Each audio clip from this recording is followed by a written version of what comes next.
hubungan antara penilai satu dengan penilai dua, atau apa, satu satu apa, persepsi dengan persepsi yang lain gitu ya.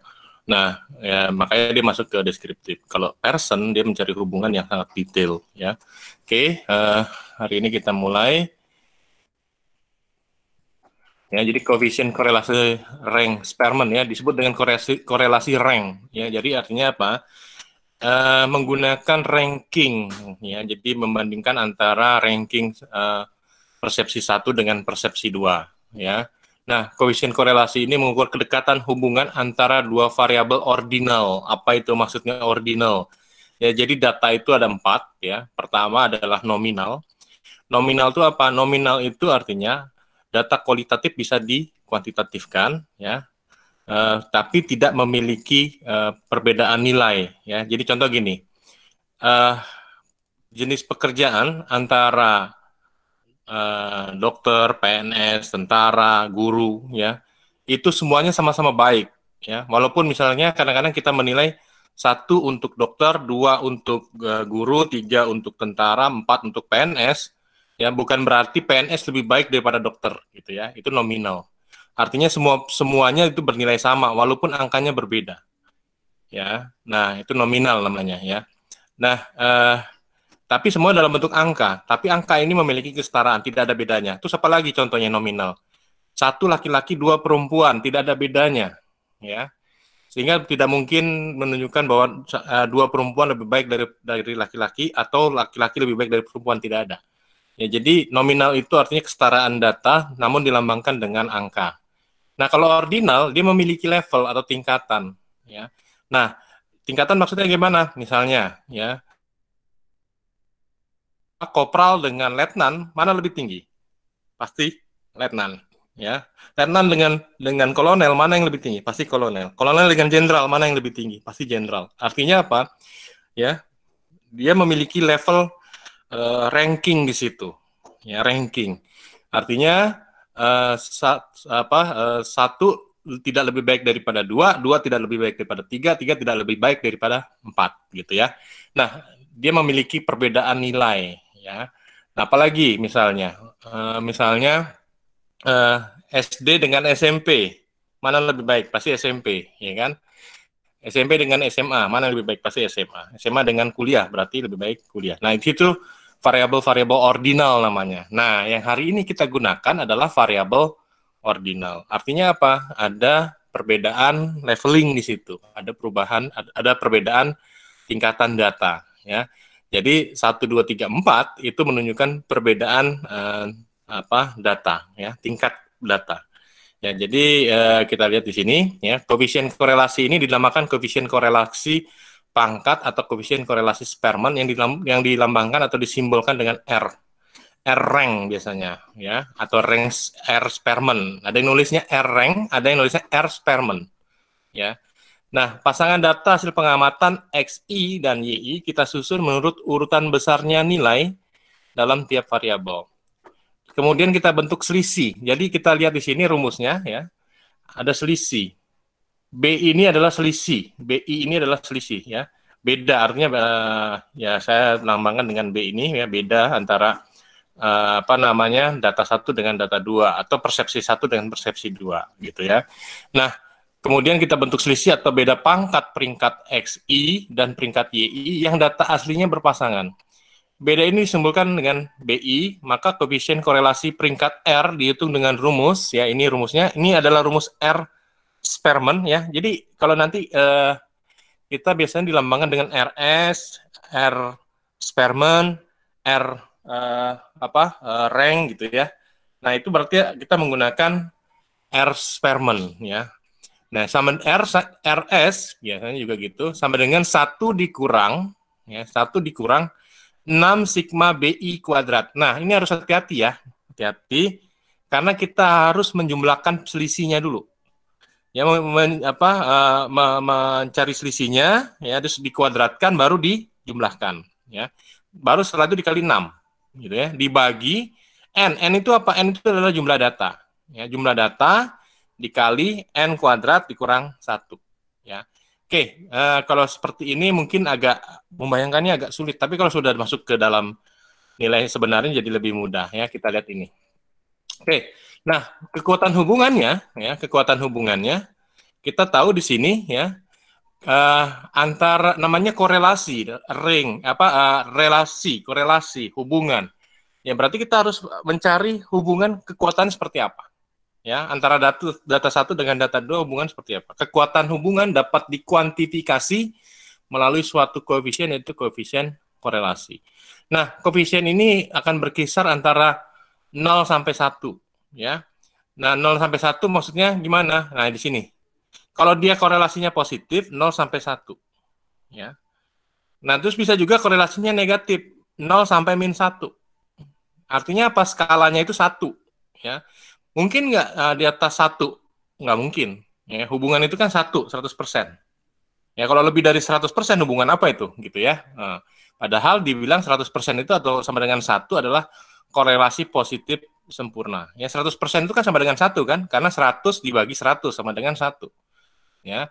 Nah, kalau gitu, min 1 bagaimana? Min 1 itulah korelasi negatif sempurna. Berlawanannya sempurna banget gitu.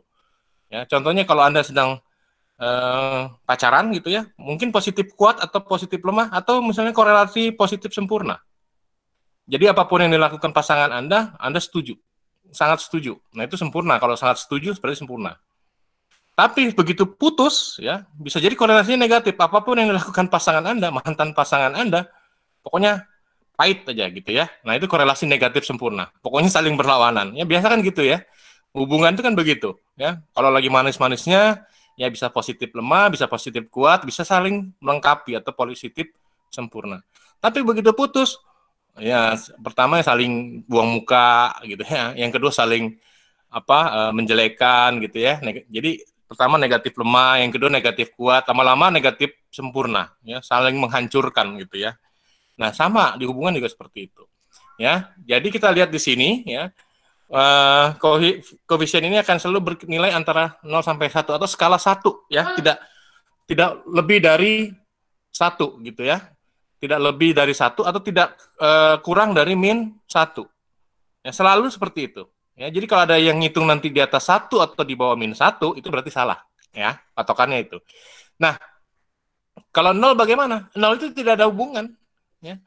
0, tidak ada korelasi, tidak ada hubungan antara variabel satu dengan variabel lainnya ya.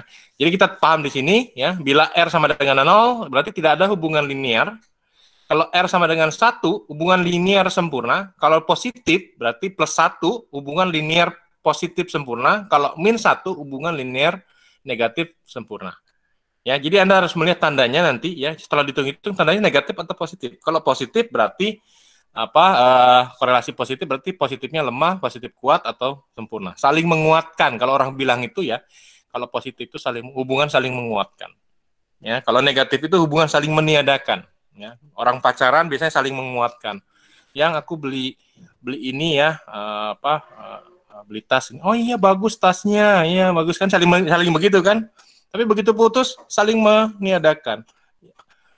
Pamer di Instagram atau status beli tas baru, dasar katanya gitu kan, kerjanya belanja terusnya, itu udah mulai saling melemahkan gitu ya. Jadi ingat ya, hubungan itu seperti itu. Sama ternyata di data itu juga menunjukkan hubungan yang sama, data ya.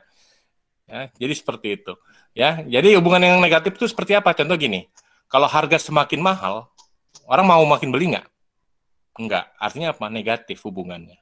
Gitu ya. Kalau harga semakin mahal, orang tidak akan semakin beli. Hubungannya negatif. Tapi kalau misalnya produknya semakin baik, gitu ya. Produk semakin baik kualitasnya, ya, maka orang penjualan makin banyak.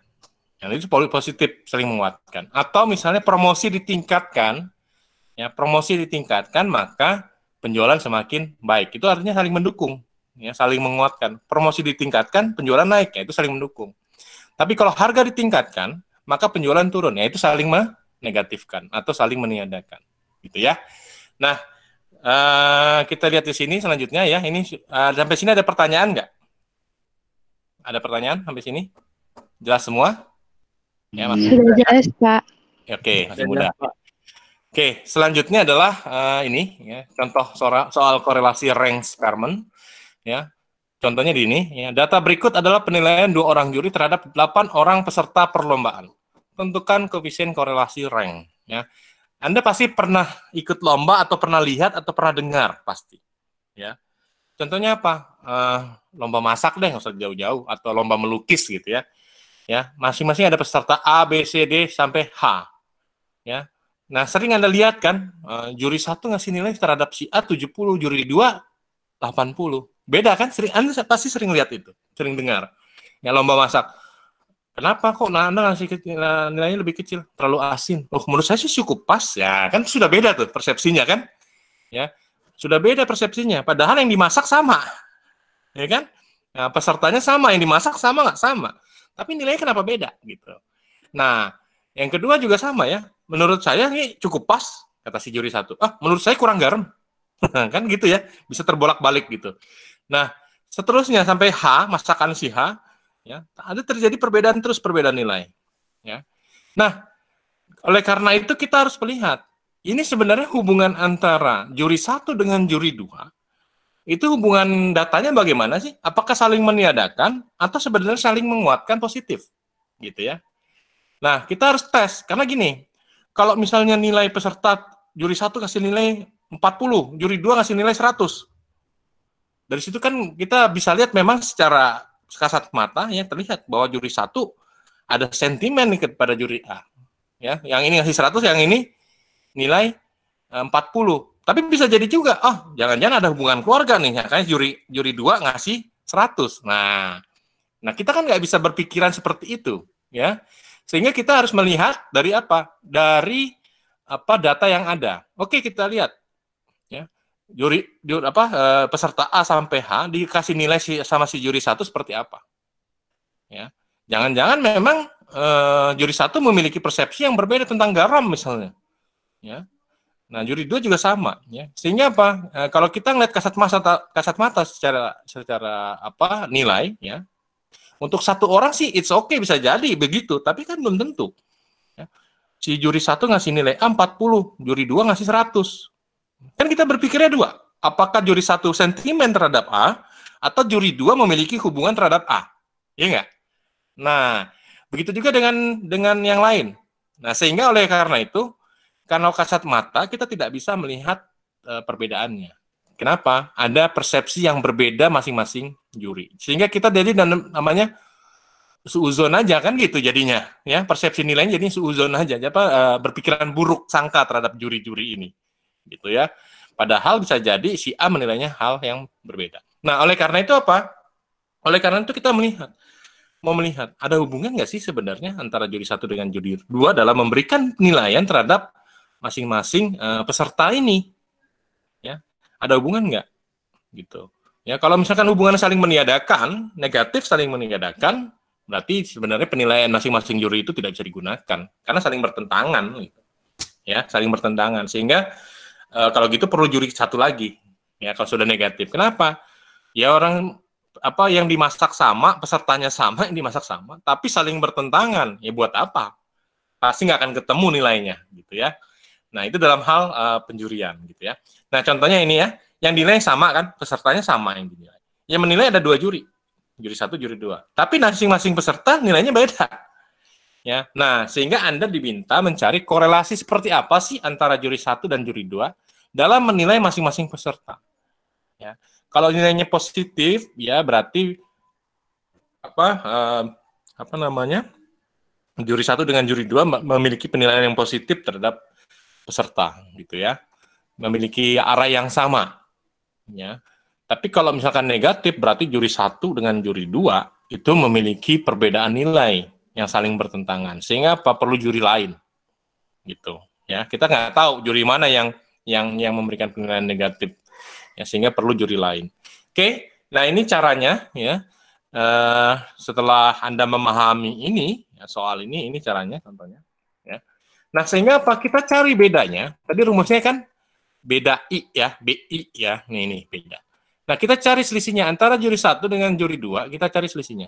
2. Ya, 5 kurang 3, 2. 2 kurang 4, min 2. 6 kurang 8, 2. Ya. Nah, supaya kita menghilangkan bias nilai min atau posisi, ya. Ini kan bisa jadi kalau kita balik ya, juri 2 di sini posisinya, juri 1 di sini posisinya, jadinya kan ini min 2 gitu ya. Ini jadinya 2 gitu. Nah, makanya digunakanlah kuadrat. Supaya apa? Supaya menghilangkan posisi tadi ya. Kita kadang-kadang kan mau mencari posisinya, oh di sini lebih baik juri 2 taruh sini, juri 1 taruh sini. Kan kalau begitu nilainya jadi terbalik, ya tandanya jadi terbalik kan. Nah, sehingga perlu kuadrat di situ. Sehingga kuadrat itu untuk menghilangkan tanda ya antara posisi juri 1 dengan juri 2. Ya. Nah, setelah dikuadratkan, ini kan bedanya dikuadratkan. 2 dikuadratkan 4, min 2 dikuadratkan 4 ya. Sehingga tanda-tanda yang negatif ini menjadi positif. Untuk menghilangkan posisi juri 1 dan juri 2. Ya. Kalau kita taruh posisinya di sini, pasti akan beda nilainya. Nah, kalau tidak dikuadratkan, nanti akan muncul nilai-nilai yang bias gitu ya. Makanya perlu dikuadratkan ya. Nah, ini dikuadratkan masing-masing ya. Selisihnya itu dikuadratkan masing-masing ya untuk masing-masing peserta. Setelah itu ada tanda sigma. Sigma itu artinya dijumlah. Nah, ini dijumlah. Selisihnya itu dijumlah ya. Nah, setelah dijumlah hasilnya adalah 28. Nah, berarti 28 masuk di sini gitu ya. Ini kan sigma BI. Nah, sigma BI-nya adalah 28, berarti ini 28. Oke. Nah, terus ini 6. 6 ini adalah rumusnya. Ya, kalau ditanya 6 dari mana? Itu rumus ya. Si penemu rumus ini sudah menentukan 6 gitu ya. Nah, sehingga kita lihat di sini N-nya berapa? N-nya adalah 8. 8 peserta gitu ya. Ini 8. Nah, 8 dikuadratkan 64. 64 dikurang 1. Ya. Nah, penyakitnya kita kalau menggunakan kalkulator kita main hajar semua. 1 dikurang 6 kali 28. Nah, itu bias tuh. Penyakitnya kita ya. Sehingga bagaimana? Selalu Anda gunakan yang ya diselesaikan dulu masing-masing. 6 kali 28 ya. Jadi jangan langsung dihajar pakai kalkulator. Ya, ditulis dulu. Ditulis di kertas 1 dikurang 6 kali 28 berapa sih? Gitu ya. Nanti dibagi. Dan itu jangan dihajar 8 kali 64 ya, tapi 64 dikurang 1 dulu karena ini ada kurung di sini. Ya, 64 kurang 1 adalah 63, 63 baru kali 8. Ya. Nah, terus jangan langsung diajar 1 kurang, tidak. Tapi 6 kali 28-nya, berapa nilainya ya? Saya hitung dulu sebentar. Ya, 6 kali 28 itu 168 ya. 168 baru dibagi ya. Dibagi jadi 63 dikali 8 ya. Berarti tadi 100 berapa ya? 6 kali 28 168 ya. 168 ya. 500 berapa tadi? 504. Nah, tadi berapa? 168 dibagi 504. Itu 0,33. Ya, ini selesai dulu. Ya, diselesaikan dulu yang ini. Jangan depannya dulu. Nah, kalau sudah dapat ini 0,333 baru 1 dikurang 0,33. Makanya dapatnya 0,666667 gitu ya. Nah, sehingga kita sudah dapat ya hubungannya. Penilaian antara juri 1 dan juri 2 memiliki hubungan ya, korelasi Spearman sebesar 66,7%. Ini kan kalau dipersenkan ya berarti 66,7% ya. Jadi sebesar 66,7%. Nah, kita cek slide kekuatan hubungannya 66 atau 0,667 itu atau 66,7% itu di mana? Kita lihat di kekuatan hubungannya ya. Nah, ini.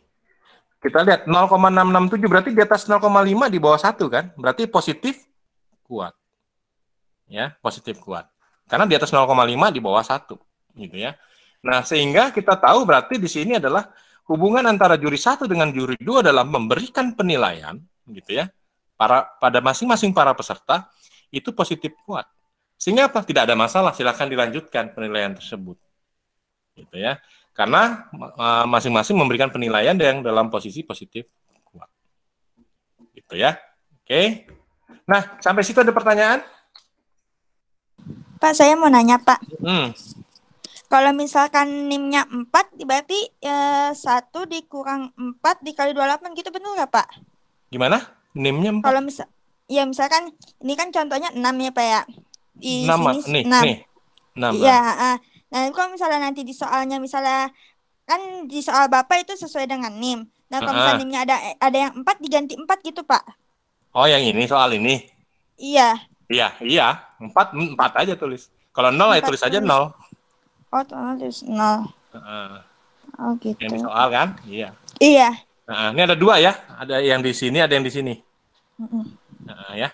Jadi kalau ujung NIM-nya 0 tulis saja 0, kalau ujung NIM-nya 1 tulis saja 1, kalau 4 tulis saja 4. Ya. Gitu. Oke, baik Pak. Terima kasih Pak. Oke, ada pertanyaan lain?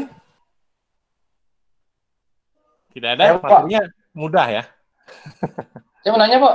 Ya. Kalau misalkan jurinya, mungkin nggak sih Pak, kalau misalkan jurinya 3? Bisa. Jurinya ada 3? Bisa, cuman nanti kita bertahap. Bertahapnya gimana? Kita ngitung dulu selisih juri 1 dengan juri 2. Juri 1 dengan juri 3. Juri 2 dengan juri 3. Gitu. Bisa. Ya, cuman perhitungannya nanti bertahap gitu, ya. Iya, Pak. Oke. Ada lagi? Tidak ada? Kalau tidak ada, kuliahnya sampai di sini, ya. Silakan dibaca PPT-nya, PDF-nya, ya. Setelah itu Anda kerjakan tugas, ya, supaya Anda melatih. Ya, mudah, ini paling 10 menit sih. Ya. Oke,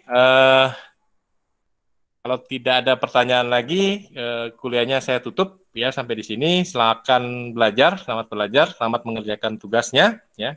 Ya, mudah-mudahan Anda paham. Materinya sedikit kalau yang ini. Kalau yang kemarin agak susah ya, ukuran penyebaran data, pemusatan data gitu. Ya, kalau sekarang mudah. Oke, ada yang mau bertanya? Pak, saya mau bertanya lagi, maaf ya Pak ya. Itu berarti kalau perhitungannya itu yang kurung dulu ya Pak? Yang dihitung yang kurung dulu. Misalnya kayak 28 dikali 6 baru dibagi gitu ya Pak ya? Iya, jadi kalau kita mau menyelesaikan suatu perhitungan, ya kita lihat walaupun misalnya ada pembagi di situ lebih kuat, ya kita selesaikan selalu yang dikurung dulu. Ya, yang dikurung dulu ini. Ya. Kan biasanya kalau tidak dikurung, ya kita selesaikan yang perkalian atau pembagian dulu. Tapi kalau ada kurung, walaupun dia kurang atau tambah, kita selesaikan lebih dulu. Gitu ya.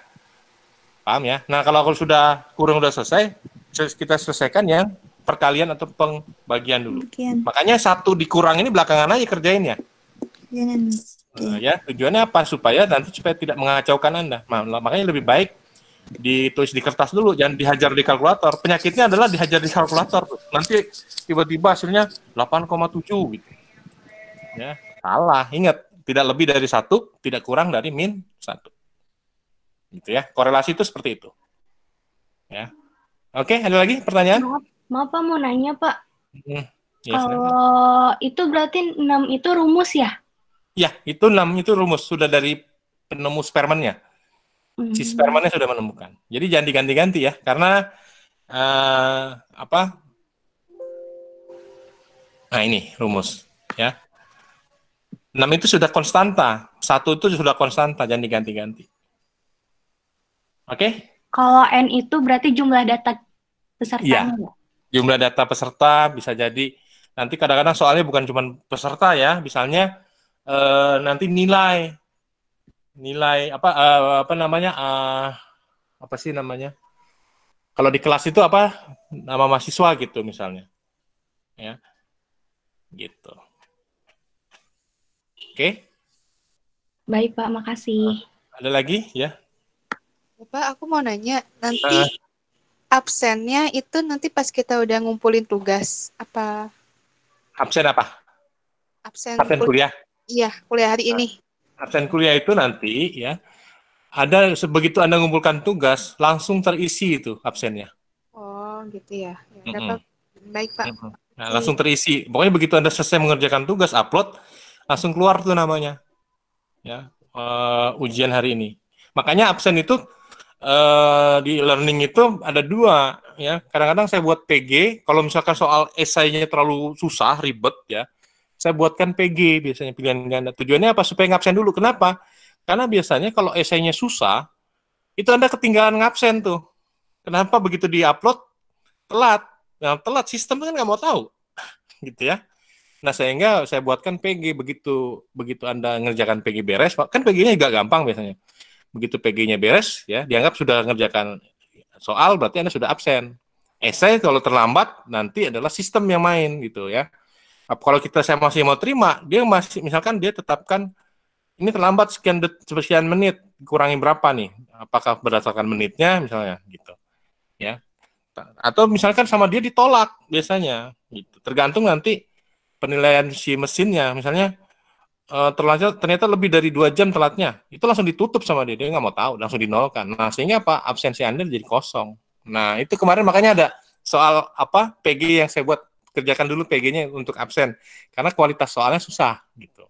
Tapi kalau kualitas soalnya mudah, ini paling ngerjain ini 10 menit gitu ya nggak perlulah pakai PG gitu. Ya. Oke, ada lagi? Baik. Nah, ada lagi? Pak, mau Ya. nanya. Itu kan katanya absen itu sesuai waktu kita ngumpulin. Nah, Bapak kan ngasih waktu misalkan sampai jam 11. Terus kasih toleransi sampai jam 12. Nah, kalau misalkan kita ngumpulin di atas jam 11, apa kita tetap masuk di waktu toleransi absennya? Masuk itu. Kecuali tadi di atas jam saya kasih toleransi sampai 1 jam. Jadi sistemnya itu kan bisa dibuat ya. Toleransi 1 jam. Itu masuk masih namanya. Gitu. Tapi kalau udah di atas jam 12, dia langsung dinolkan sama sistem. Makanya kalau telatnya, saya makanya sebutin toleransi 1 jam, maksimal jam 12. Itu jangan ada lagi. Jadi logikanya gini, kan dikasih waktu sampai jam 11 menyelesaikan. Itu sudah tutup soal tuh.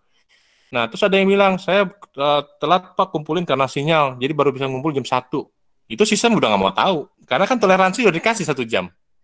Paham nggak? Ya, sehingga kan logikanya Anda kan kuliah sampai jam 11, tapi ngumpulin jam 13. Sistem udah nggak mau tahu itu. Yang di atas jam 12 dihapus sama dia. Makanya kalau nanti ada yang minta, Pak saya kan udah kirimin Pak jam 1. Saya udah nggak ada di sistem, udah dia dibuang sama dia. Gitu. Ya. Karena memang saya buat toleransi 1 jam biasanya. Kendala sinyal atau apapun. Gitu. Nah, terus ada yang kan jam 12 terakhir Pak. Iya kan jam kuliah Anda sampai jam 11. Nah, penyakitnya nih yang anak sore. Anak sore itu sering kayak gitu. Dikasih toleransi sampai jam 20, ada yang ngumpulin besok paginya. Ya udah nggak, sistem udah nggak mau tahu, dibuang sama dia. Gitu ya. Gitu. Iya, Pak. Oke, Makasih. ada lagi? Ada lagi? Tidak ada, ya. Kalau tidak ada, kuliahnya sampai di sini, ya. Mungkin minggu depan yang mulai agak berat lagi sedikit gitu ya. Tapi masih oke lah ya. Kalau sekarang agak mudah. Oke, kalau tidak ada lagi, kuliahnya saya tutup sampai di sini. Ya, wassalamualaikum warahmatullahi wabarakatuh. Waalaikumsalam.